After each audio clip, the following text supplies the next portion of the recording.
Nous recevons aujourd'hui Monsieur Stéphane Blanc, président d'Antemeta, qui est une entreprise qui fournit des services IT en cloud, qui a réalisé en 2018 91 millions d'euros de chiffre d'affaires, soit une croissance de 20% par rapport à 2017, et c'est une croissance constante sur les 2 dernières années. Et donc, monsieur, ma première question, au regard de votre expérience, quelles sont les 3 qualités ou caractéristiques que vous jugez essentielles pour la réussite d'un entrepreneur de croissance? Donc si j'avais en gros envie de conseiller un jeune aujourd'hui par rapport à cette expérience que j'ai pu vivre, avoir une bonne idée, ça je pense que c'est déjà le point essentiel. Bien s'entourer, c'est un point extrêmement important. Moi j'ai eu la chance d'être entouré par un commissaire aux comptes et un directeur financier extrêmement compétent pour m'accompagner. Et puis avoir de la passion. Des fois, c'est difficile. Des fois, on tombe, on trébuche. Il faut se relever et repartir. Donc, il faut être convaincu de sa stratégie, convaincu que le choix que l'on a fait est le bon et se relever quand on trébuche. Donc, la bonne idée, des bons conseils. Ouais. Et puis, la passion. Et maintenant, quand vous regardez votre parcours, quelle est la réalisation dont vous êtes le plus fier? Alors, je ne vous aurais pas dit la même chose il y a 10 ans, parce que Antemeta a 25 ans. Donc déjà, quand vous avez 25 ans dans une boîte d'informatique, vous pouvez considérer que vous avez déjà atteint un âge adulte d'entreprise, mais surtout que vous avez dû passer un certain nombre de virages, en tout cas beaucoup plus que dans certains autres métiers. Au bout de 25 ans d'Antemeta, je dirais que c'est l'employabilité de mes collaborateurs. Pourquoi? Parce qu'à travers ces virages qu'on a réalisés, eh bien, alors on en a perdu, forcément. Mais moi, ce que je suis le plus fier, c'est d'avoir pu et réussi à emporter, à emmener avec moi un certain nombre de collaborateurs dans cette transformation, dans tous ces virages, et qui soient aujourd'hui à un niveau d'employabilité toujours aussi conséquent que quand ils étaient rentrés chez moi. Et donc, ces salariés sont à l'heure actuelle 192. Oui, même un peu plus. Un peu plus. Voilà. On est et plus donc, au niveau des 200, on a dépassé les 200. 200. Voilà, 210, 215 même. Et donc, cet appui que vous mettez sur avoir garanti l'employabilité de vos salariés, malgré tout, ces virages, m'amène à la question suivante. Comment avez-vous adapté votre management dans cette stratégie de croissance? Alors, en fait, je dirais que mon principal défaut pendant pas mal d'années a été d'être trop opérationnel sur un certain nombre de sujets dont je n'étais pas forcément le meilleur. Et il faut à un moment se dire, je ne suis pas forcément le meilleur.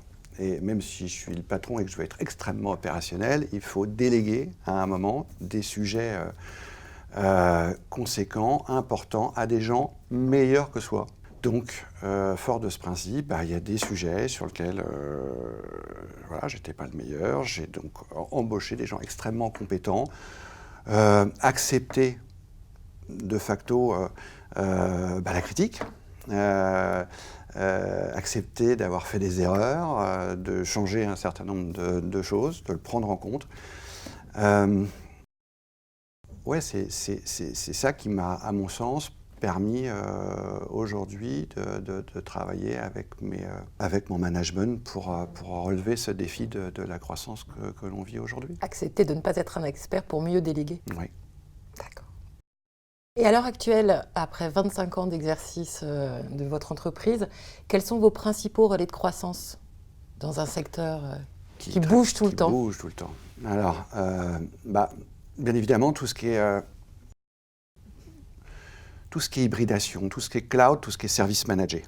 Et à travers cela, on va retrouver des axes forts tels que le data management dans sa grande largeur, et puis la cybersécurité également dans une logique pareille de management de ce type de service auprès de nos clients. Et le tout de façon transverse, c'est-à-dire chez eux, chez nous en cloud privé ou dédié, et à travers nous, dans des logiques de cloud public. J'ai eu un début de réponse avec certains de vos prises de parole, mais qu'est-ce qui stimule un entrepreneur de croissance tel que vous? Alors, au bout de 25 ans, qu'est-ce qui stimule? Vous voyez ce qu'on vit là? C'est un moment extraordinaire, c'est un moment incroyable, extrêmement dangereux pour l'économie, pour la société, parce qu'on bouleverse tout un tas de schémas. Mais à la fois, on peut influer sur tout un tas de schémas. Et moi, je suis passionné et je pense que malgré tous ces changements, toutes ces confrontations sociales, économiques qu'on est en train de vivre, j'ai un vrai plaisir à traverser ce moment historique, à mon sens, qu'on est en train de vivre dans les domaines du numérique aujourd'hui. Et maintenant, en mode ping-pong, si je vous dis échec, ça vous évoque quoi? Échec, d'abord, ça veut dire qu'on se remet droit, avant tout. Voilà. Et je peux vous dire que des échecs, j'en ai eu, des échecs humains en particulier. Voilà. Mes plus grandes déceptions ont été humaines. Ça n'a pas été de perdre des business.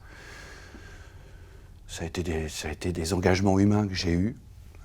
Mais ça, c'est mon rôle d'entrepreneur, voilà, et de se relever parce que ces engagements humains, ils sont des fois défectibles et que vous en êtes peiné. Les échecs, c'est à mon sens aussi ce qu'on est en train de vivre à travers le cloud public, le cloud européen.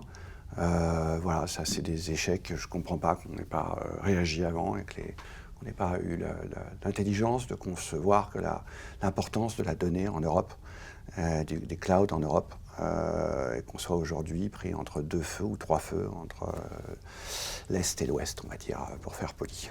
Et enfin, que vouliez-vous faire quand vous aviez 10 ans? Alors, je ne sais pas ce que je voulais faire, je vous avoue que je ne sais pas ce que je voulais faire quand j'avais 10 ans.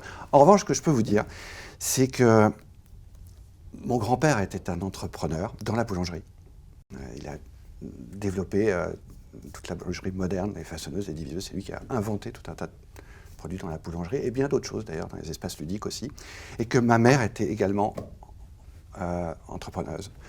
Et donc voilà, c'est peut-être ça la passion que j'ai eue et qui m'a été transmise. Le gène de l'entrepreneur. Peut-être, voilà, c'est peut-être ça. Parce qu'à 10 ans, j'avoue que je ne me rappelle plus ce que j'avais envie de faire. Donc, voilà.